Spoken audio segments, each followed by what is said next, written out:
Look, we are a bundle of habits. Everything you do is habit-based. Everything you don't do is also habit-based. You get up in the morning, you have your routine. It's coffee, it's brushing your teeth, it's getting out of bed. Who you hang around is habit-based. Your exercises stem from habits. If you want to upgrade your life, you got to upgrade your habits. What's up? I'm Clark, runner of the Paleo Hacks podcast here. This is our video cast where we can get all the nonverbals and all the good stuff, communication involved. So today we got Schelzi coming on the show from Pavlok. Talk about willpower and debunking the myth. Talk about a lot of behavioral changes, including your habits. So tune into this episode and find out how to upgrade your life by upgrading your habits. Anyway, paleohacks.com if you want questions, forums, blogs, recipes, tons of free resources on there to make your health better. clarkdanger.com, and on YouTube, search Clark Danger for coaching videos. This is my home to make your life better and your lifestyle, taking your success and making it bigger and not your problems and making them smaller. That's all I got. Enjoy the show. Here's my man Chris. Schelzi, correct? Yes. Well done. All right, Paleo Hackers. With me today is a special guest, Schelzi, over at Pavlok, marketing specialist here today to talk about habit change, habit formation, and kind of his story and what Pavlok is all about. So, Chris, welcome to the show, my man. Thank you. Thank you for having me on. So you're in a co-working space, you called it? I am, yeah. It's called WeWork, and they have a bunch of different startups in here doing all sorts of crazy things, and it's a good place to be. I'm in Boston right now. Okay. And clearly there's a bunch of formulas. He's trying to solve the Einstein equation in the background right there. Yeah, a little Goodwill Hunting. Goodwill Hunting. Yeah, is that what's going on? Oh, yeah. It's not an official working space unless you got at least something with formulas on it. So congratulations. Exactly. Test Thank pass. you. We've made it. That's how you know. Well, that's like the new tech sphere. The old school, if you want to go for more of like a deep philosophical look, you get a bunch of books in the background, you know? Yeah, now it's just zeros and ones across all the screens. Yeah, that's like Silicon Valley-esque kind of thing. Yeah. So cool. What's going on these days? Are you at the Pavlok place and are you working with them or what's new? We are at Pavlok, headquarters downstairs. We got about 5 people going right now. And it's good. We're going to be shipping our device in April. And so Pavlok is basically a wearable device, helps people break bad habits using electric shock. So whether it's smoking, it's drinking, it's biting your nails, cursing, eating junk food, anything like that, we kind of use different technologies and behavioral science to help people quit those habits. Okay. So people who are looking to make changes and they realize that maybe willpowering themselves through it and nothing changes, and they try and, whether they're on a diet, they try to avoid the sweets in their cupboards, but no matter what, 10 o'clock comes around, boom, they're going after it again. Or people who can't go to the gym for whatever reason, they put their shoes by their bed, but for whatever reason they don't go to the gym, boom. So you guys have kind of tried to fill in the gap between knowledge and action at Pavlok? Yeah, exactly. Because so many people, exactly like you said, they'll say, I'm going to eat really well. I'm not going to have ice cream when I get home from work. Sure. But without realizing kind of how finite willpower really is. And so, they wake up late, they eat, bagel and coffee for breakfast, and then they're stuck in traffic, and their boss is yelling at them, and they have all these things where they're using up their willpower reserves, and they get home, and they're just like, screw it, I'm just going to have some ice cream. I don't care. I'll fix it tomorrow. Right. And so we're trying to use different behavioral techniques to help people change those things and kind of figure out where those gaps in knowledge lie and how we can fill them in. Okay. And so one of the techniques and tools you guys came up with was electric shock therapy, correct? Yeah, it sounds kind of crazy, but it absolutely works. I mean, it works on dogs, so why wouldn't it work on humans? We're all animals. And so, yeah, it has a wristband. I should probably be wearing one right now. It's probably bad that I'm not. But we have very few in office, so we're shipping them out to a bunch of early customers. Okay. But yeah, so if you're smoking a cigarette, you just get a small electric shock as you bring it to your mouth. Or eating junk food, same thing. And so just helping people have that presence of mind and that awareness to help them kind of catch themselves, as opposed to, I step outside my office building and I'm just so automatically drawn to taking my pack of cigarettes out and lighting one up. It's giving you that kind of presence of mind in the moment. Okay. And so how does it work then? How does it sense that you're about to take your pack out and smoke a cigarette? So for the sensors for things like that, we haven't built those out yet, but the ones that we are tracking are things like online productivity. So Rescue Time, which is an app that tracks your online productivity. Yeah. We plug into that. So if you drop below a certain productivity, you can get shocked, helping people get to inbox zero. So it can basically vibrate, beep, and shock. So if you have more than 15 unread emails, it can vibrate. More than 30, it can beep. More than 50, it can shock you. You can play around with those values. We've developed an iPhone app to help people wake up on time. So you want to wake up at 7 o'clock. At 6:45, it can start vibrating, 6:50 beeping, 7 o'clock shock you. And for other habits, things like for smoking, eating junk food, the way that works is just developing the presence of mind. So as you're doing it, we have a 5-day course, 5-day program. So you pick the bad habit. You say smoking. As you're bringing your hand to mouth to smoke, once a day, you're going to click the button. It's going to deliver a shock. You just do that for the first cigarette of the day. And we found that people in 5 days have been able to stop smoking, eating, tortilla chips, drinking beer. It's been pretty crazy. Results have been astonishing. Yeah. And so you had a sample size and you had them use their wristband and pull it out and shock themselves when they would do a cigarette, or how did that work? I'm just kind of confused. Yeah. So we did a sample in-house with a group of people doing it for various habits. And it would be once a day. You would sit down, whether it's in the morning or kind of the usual time that you perform that habit. So if it's your first cigarette of the day is normally right after breakfast, and right after breakfast, you're going to take the wristband out, take the audio sessions, which are a part of the app. You're going to listen to it, and it's going to walk you through it. So it's going to say, take out the cigarette, shock yourself. Take a puff, click the button, shock yourself. And you're going to go through the process of smoking and doing the same thing. And then we're also working with a Boston-based hospital that's going to be doing a smoking cessation trial. Okay. And how many people actually stopped smoking in that trial? I mean, I know you're in the early phases of the research development, but do you have any results that were really surprising? Yeah, it was it was 80% successful, which was pretty crazy for us. We were just testing it out to see if it was going to be effective for smoking. And we found that it's more effective than, Chantix, which is the drug that people use to quit smoking, or hypnosis and Nicorette patches. All of those different things don't come close to this. Yeah. So 80% of what was your sample size? We had 10 people in-house doing the study. Okay. So 8 people. Yeah. Cool. And you guys are in the process of making bigger studies and stuff?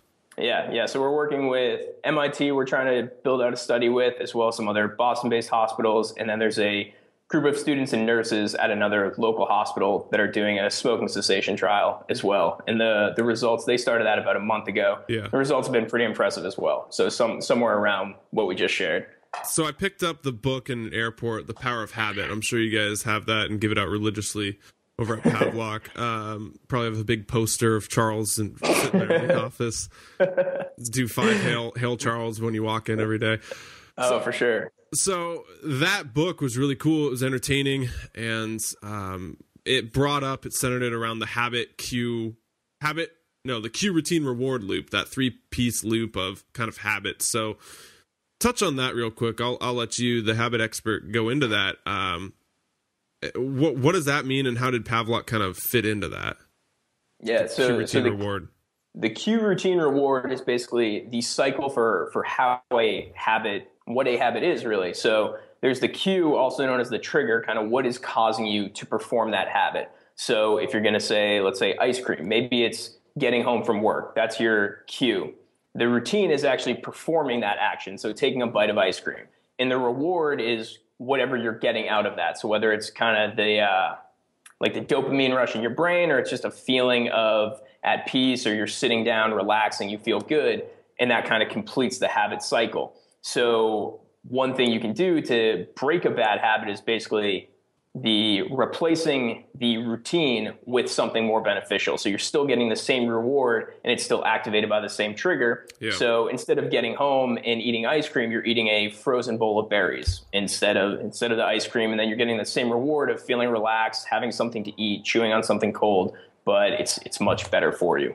Okay. So the cue of I want to smoke a cigarette because it's morning, the routine of pulling the cigarette out, and the reward of smoking it and getting the nicotine rush is kind of the loop. And you can apply that to any habit in your life, whether it be working out or, like you were mentioning, dietary changes or whatever. Yeah, exactly. And then one thing we're also doing basically with Pavlok is not just to replace the behavior with something else. So instead of replacing ice cream with berries, Sure. we're trying to address the actual craving and making you not desire that anymore. So one thing that a lot of people talk about is how you can't actually break a habit. You can only replace it with something new. But what we're doing is trying to get to the core of that and address that so you can end the habit without just needing to replace it. So with smoking, you're getting shocked every time you smoke. You no longer want to smoke or have the desire. It's no longer enjoyable. You're not getting the reward out of it that you used to. Is there research saying we can actually eliminate habits completely? Because I was, like you said, I was under the impression that they just swap forms, and you might not be smoking now, but you're drinking, or you might not be eating ice cream every morning, but you're meditating or you're working out or something. They swap, so they upgrade. You get healthier and healthier and healthier. But what you're saying is that you can actually completely eliminate them. Is there like research on that, or how is Pavlok kind of getting down to the root of it? Yeah, so it's called aversion therapy, and it's actually been around for a very long time, using electric shock to break certain behaviors. And it's been very effective. Most of the research was done in the 60s, but the reason it's kind of gone out of style is because it was used for some very controversial things, like trying to change homosexuals and kind of make people become straight. And it was clearly not effective for that, very controversial, lost all the funding, and it went out of style. No one really wants to talk about it for obvious reasons, but nonetheless, it doesn't change how effective it is. So this isn't something new that we've developed. It's been around for a long time. We're just kind of rediscovering that and applying it in a user-friendly device that people can use, because before you had to use a big laboratory, go in, have doctors and everybody applying it, because it was, a huge machine, and now it's just on your wrist. Okay. And so with the aversion therapy then, how did that work? What were they doing? And obviously, with homosexuals trying to make them straighter or what have you, but what does aversion therapy look like now in the modern day?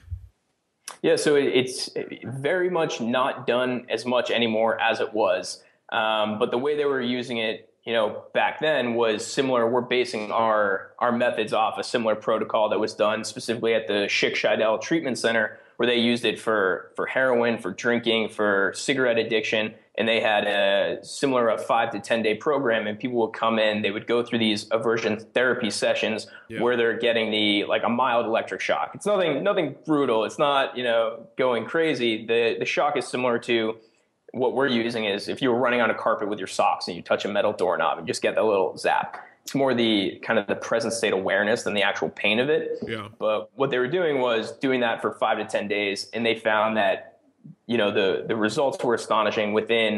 After doing a week or so of those trials with the electric shock, they were able to quit smoking at a 80 or 90% success rate immediately after the study. And then they did a follow-up 18 months later, and 50% of people were no longer smoking. Oh, yeah. And so with the name then, Pavlok, an aversion therapy, I'm assuming it comes from Pavlov's dogs, correct? Exactly. Yeah. So associating a certain behavior with the shock with the bad habit, and then you're breaking that. So it was the dinner bell and the salivation. Right. We're associating the negative behavior with a negative kind of impact of the shock, and so you no longer want to perform that undesired action. And break that down real quick. So Pavlov's dogs were the Pavlovian response kind of comes from where, for the people listening at home who aren't familiar? Yeah, Ivan Pavlov, who was a Russian scientist, and he did an experiment where he had dogs and he would ring a bell and then give them dinner. And he did this enough times so that at just the ringing of the dinner bell, they would start to salivate because they associated the bell with the food. And so similar to us, we're associating the shock with the bad habit. So you get kind of that fear or aversion response every time you even think about the craving for a cigarette or junk food. Okay. And I'm assuming then with that response, and it goes into the cue routine reward loop, you're trying to create the new associations so that ringing of the bell doesn't make the person salivate, for speaking figuratively, or whether it be the ringing of the bell doesn't make them want to smoke, the ringing of the bell doesn't make them want to eat cheesecake. You're trying to use the Pavlovian response and kind of swap it in there in the cue routine reward loop. Yeah, so trying to get them, instead of to kind of chase the reward, they no longer see a reward coming from that habit. Okay. So instead of smoking to get a nicotine response, they see smoking and shock. And so it's just, they don't even want to have anything to do with it. It's not seen as something, they're not getting anything out of it. You're trying to link your brain to certain anchors that maybe aren't the same ones as you had. Like a lot of people link pleasure to their cigarette, but you're trying to get that, change the association to anchor it towards maybe pain or shock or something. Yeah, exactly. Okay. So you have kind of your prefrontal cortex, your human brain, and then the basal ganglia, which is like the reptile brain. And it doesn't respond to anything but pain and pleasure. It chases pleasure and it runs away from pain. Sure. And that's kind of just your instinctual responses. And so we're basically tapping into that. Someone's not going to, if they know that cigarette brings shock, they don't want to go towards cigarette. They're running away from that pain. Okay, for sure. And I'm assuming then, you get the question, well, why do you need the shock? Why is that more effective than just willpowering through it, or can't you change habits naturally? I'm sure people have said. What's kind of the success rate of trying to willpower through it, or versus aversion therapy, or why is aversion therapy maybe, for lack of a better word, a better way, but a more effective way than just trying to willpower yourself through things? Yeah, I mean, as we talked about earlier, willpower is a very finite resource, and that's one thing people really don't understand. They think it's just about like grit and pushing through, and I can will myself to do this. I can will myself to break this habit. But that's kind of happening in your more human brain, where you're making these, what you think are rational decisions, and I can just tell myself I'm not going to do it and I'm going to stick to it. Sure. But willpower gets depleted. The reptile brain kicks in. It's just like, I just want pleasure. I just want to eat ice cream. And it overrides everything else. So to make or break a habit, current research shows that it takes, if it's an easy habit, it can take about 30 days. A harder habit can take about 66 days. So not only are we getting people to stick to them more permanently, we're getting them to kind of shortcut all of that to a week or less. Okay. And the finite resource of willpower, that was also in the book, The Power of Habit. And he did, I don't know if you remember the study in there. I forget who it was. It was, I think Mark Mervyn was doing the study where he had a bunch of people go into a lab, university-age students, I think it was 61 college kids, and they would not eat before, and they would go into the room, and there'd be two bowls, and they were either in one of two groups, the radish group or the cookie group, and they could only eat from the bowl, either radishes or cookies, of the ones they were assigned. And then afterwards, they gave them a puzzle. So basically they used up all their willpower if they're in the radish group, not eating the cookies because they were hungry and they were warm and they wanted to go for those. But if they're in the cookie group, they didn't really have to use willpower. So they didn't eat the radishes. They just ate the cookies, and it was great. They got a free lunch. And they gave them like an unsolvable puzzle and timed how long it took them to give up, since it's impossible to solve. And they found that I think it was the cookie group who didn't use their willpower lasted 18 minutes, and the radish group lasted 8. So to kind of go with the finite resource of willpower, basically if you use it up on something like not eating the cookies, you're going to have a lot less of it and it depletes it. But if you don't have to use it because you ate the cookies and not the radishes, then you can last a lot longer. And that's kind of, such is life. Yeah. And that study is so interesting because it's kind of a double hitter. So people are using their willpower not only to resist the radishes, but the people who eat the cookies, there's a link to glucose and blood sugar and willpower. So they're getting that glucose burst, and it's also increasing their willpower. So it's also kind of when you wake up in the morning, you have breakfast, you're ready to go, your glucose or your blood sugar is all stabilized. And so you have higher amounts of willpower, but then you get to the end of the day, you might be eating junk food throughout the day. So your blood sugar is going up and down and crashing. Yeah. There was another study that I think he mentions, or Baumeister, Dr. Roy Baumeister, who wrote Willpower, which is an amazing book. Yeah. And he talks about this study where there were these judges, and they measured how the judges responded to different convicts coming in, or potential felons, I guess, for the same crime. And they found that the judges who made the rulings before lunch had a much harsher penalty for the same crime than if they had ruled on that crime after lunch, because they just had kind of basically their willpower restored, got their blood sugar up, increased the glucose in their bloodstream. which is crazy how like people think they're so rational. They think they can make these decisions and they're going to be fair and just and objective without understanding this completely other side to their personality that everybody has. It's kind of this Jekyll and Hyde. And people, by understanding that you have that in you, that you can come up with strategies to deal with it, as opposed to just telling yourself you're completely rational and then having these things kick in where you're eating a bowl of ice cream at the end of the night and cursing yourself because you can't figure out what happened. Yeah, we do think we're rational. We think we know it all. And no one's eating the chocolate cake first thing when they wake up in the morning, or the cheesecake or the Ben & Jerry's. They're eating it late at night when they've depleted everything, and the Jekyll Hyde kicks in and they go with one or the other, and they feel like crap. And the lather, rinse, repeat, the cycle probably continues. And I think exactly. A lot of guilt and shame gets thrown in there too. People take it on themselves. We're already hard on ourselves already. And whether it be with body image issues or even feeling like crap because you gave in or you couldn't willpower through it, like you see the person on television telling you to in the infomercial, you know, you can do it. And if you can't do it, you feel like crap. And so it kind of, you kind of have that, oh, whatever mentality, and you just give in more easily now because you think you get that identity that you're the person who just gives in to things, or you're the person who just can't willpower through it. And that becomes your identity, and it almost gives you a justification to keep doing an unhealthy habit. Mm-hmm. Yeah. And so that's one of the things when we also do coaching with some of our early clients. That's one of the first things we tell them, just like, it's going to be okay. People are going to slip with their habits, especially when they're getting going with it and it's all new to them. And you really have to go easy on yourself and forgive yourself when you make these mistakes, and know that the all or nothing fallacy, where it's like, I can't eat cookies at all, or if I have one, then I'm going to eat the entire bag and I screwed it all up. It's like, no, you can choose to stop eating the cookies right now. You don't have to have another one. You can have a clean slate and start over tomorrow. It's just, the Alcoholics Anonymous. You take it one day at a time. You don't have to say, I'm not going to eat cookies for the rest of my life. I'm just going to make the decision to not have them now. And there's another really interesting study that Baumeister talks about in Willpower, is how they found that people who delay the satisfaction, so they say, I'll have a cookie later. I'm just not going to have it right now. They're not saying I'll never have them. I'll just have one later. That starts to complete the kind of the reptile brain of pleasure. It's almost like you're receiving the pleasure of having the cookie, even though you've delayed it. You're just saying, I'm going to have it later. So you know you're going to have it. And so things like that can be very powerful. So delaying the gratification then?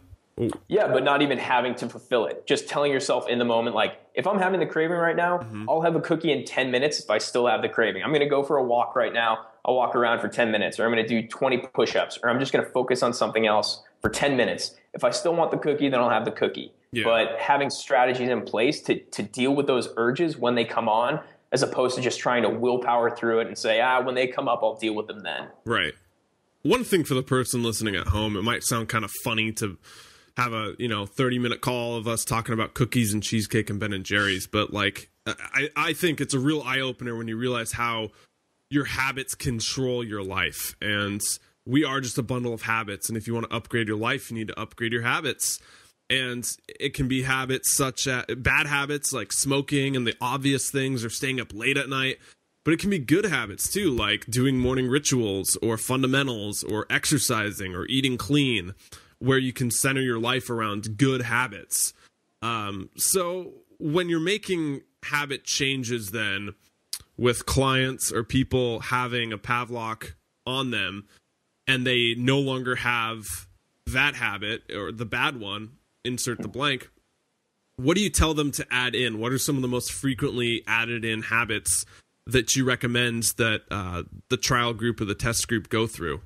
Yeah, so one of my favorite things to do that I recommend to as many people will listen is having a morning routine. Like, I think morning routines are so important, and it's talked about a lot, but I think it's worth talking about a lot because it has a lot of value. And so what I do and what I tell people to do is you just make a list of 5 to 7 things that you want to do in the morning that are going to set you up for a better day, and you block off at least an hour for it. And I have mine written on my window with some erasable markers, and I just have it there. And so I can wake up in the morning, go through it. And so let's see, what do I have? I have wake up, make my bed, make some coffee, foam roll, kettlebell swings, do my 5-minute journal, read, meditate, and then kind of make a list of my 3 big wins for that day. And so within that, you're doing something for your mind. You're reading, you're reflecting while you're meditating, and doing your journal. You're doing some physical activity to kind of get yourself going, get yourself in the zone.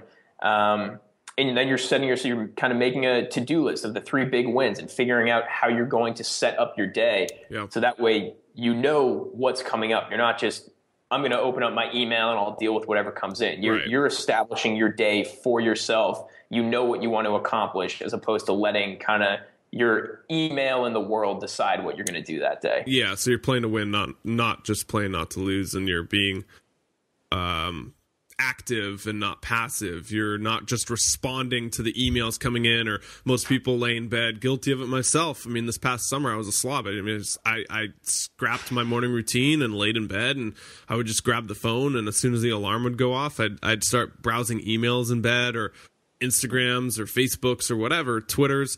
And it's easy. It's almost becomes your default. And I noticed after, a week of doing that was my morning routine. It's like, great, my new morning routine isn't meditating, reading, and journaling. It's Twitter, Facebook, and Instagram. Good job, Clark. And so I think that, again, letting your defaults and being really mindful of your habits, kind of what we've been talking about, is important, because otherwise you kind of go back to the minimal almost.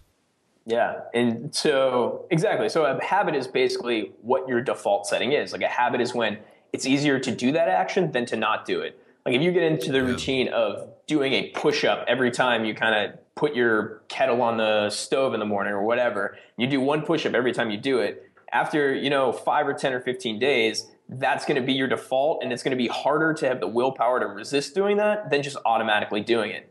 So how did you turn your morning routine around? It's still not where it wants to be. Okay. Man. I mean, I still want to take it to the next level. There was a point in time where I would wake up, do my meditation 5 minutes. I used a cue, so I would anchor the meditation to a song. It was an instrumental song, and I would just sit there, and I didn't have any requirements. I just meditated for 5 minutes. I found that setting the quota really low made me do it more often. And the reward of that was I could have my coffee after I meditated.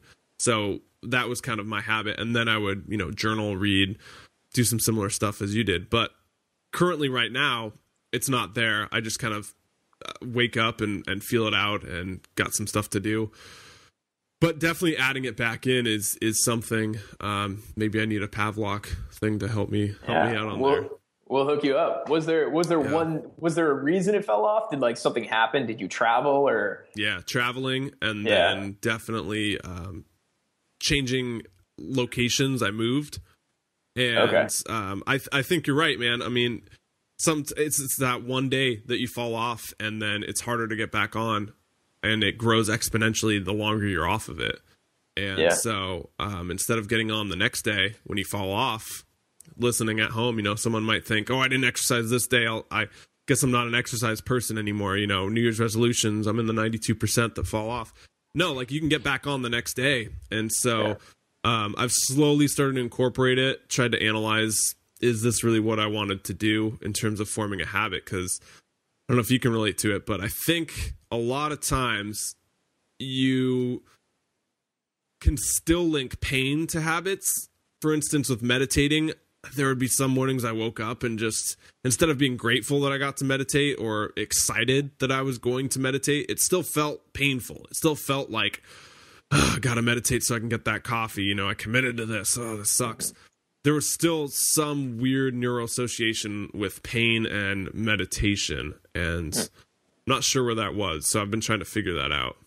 Yeah, it's kind of like when you really don't want to go to the gym, but then once you get in there and you do 1 set and then you're feeling good and then you walk away and you're always so grateful you did it. Like, you either get the reward of the coffee or just breaking a good sweat. It's just getting yourself in the door, just taking those 2 steps forward to start that habit. That's so important. But what you said is really important, how the traveling affects it. And that's another huge thing, traveling or moving. Yeah. And so when I moved into my new apartment, like knowing what I know because of what we're working on, I knew how important it was to like establish good routines in my new apartment. Otherwise, because kind of wherever you set them up, that's where they're going to be until you make a concerted effort to change them. Yeah. So I made sure, I stocked my fridge with all the right food. I made sure that I was doing my morning routine like that first week and wasn't using screens after like 10 or 11 o'clock. And that's what, in being able to do that and know that really helps you set yourself up for success. And the same with traveling. Like one thing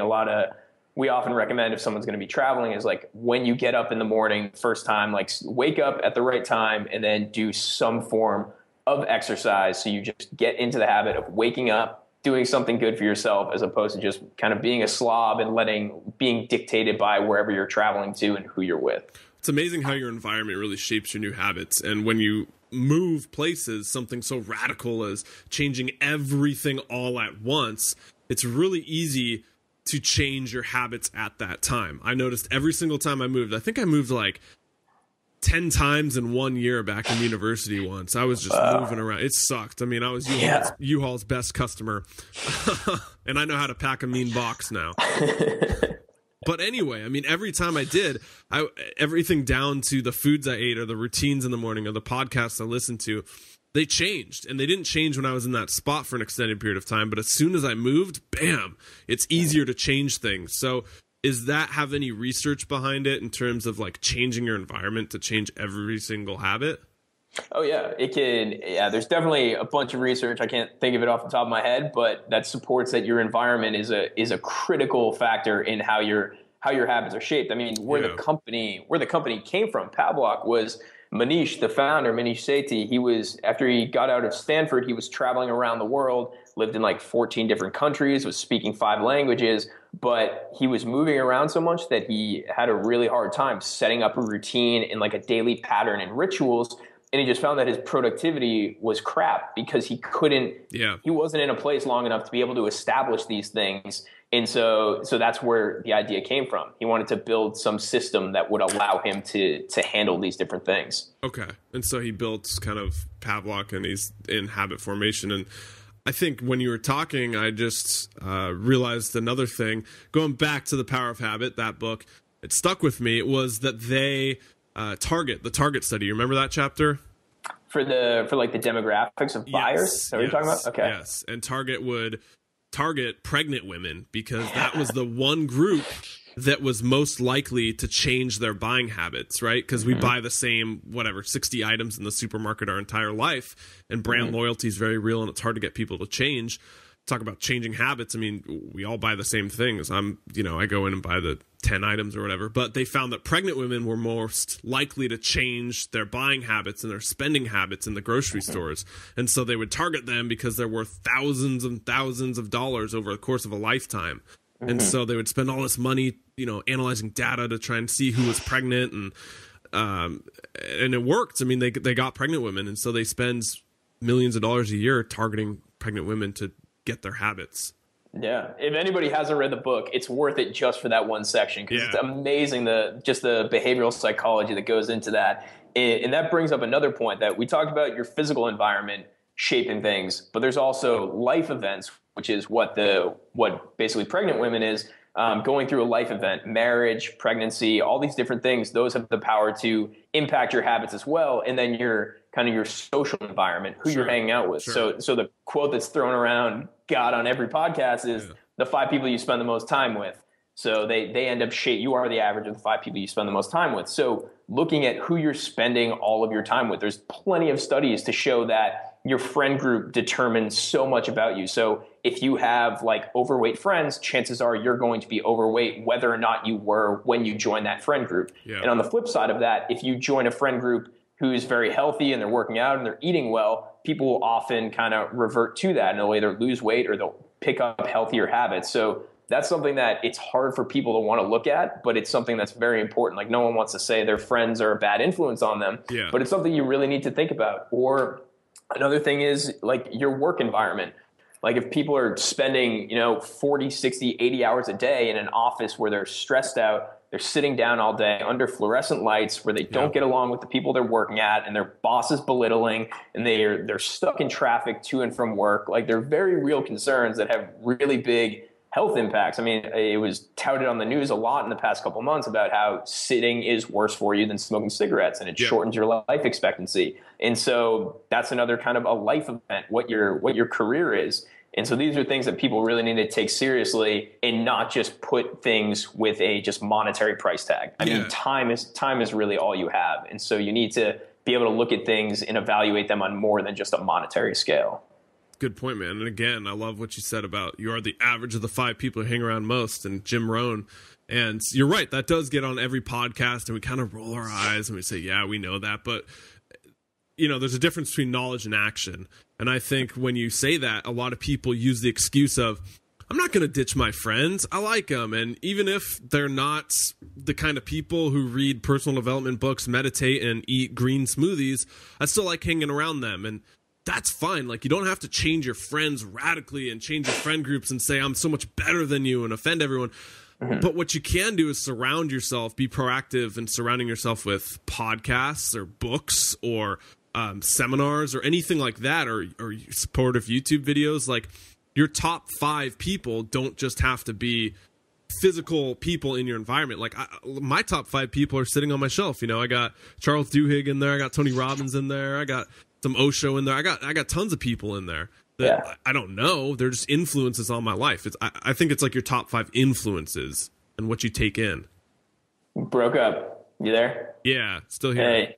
Awesome. No, I completely agree with exactly what you said. You can surround yourself in more than just physical people.